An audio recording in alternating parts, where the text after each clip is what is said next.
এটা হচ্ছে আমাদের মাখি সরিষা।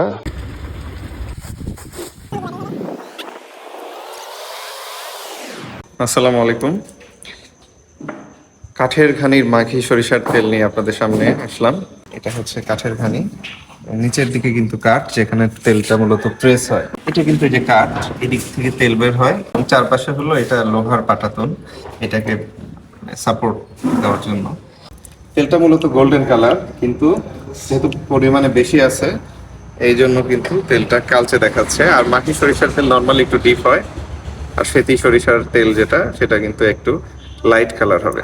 মিলটা এখন চালু করা হচ্ছে, দেখেন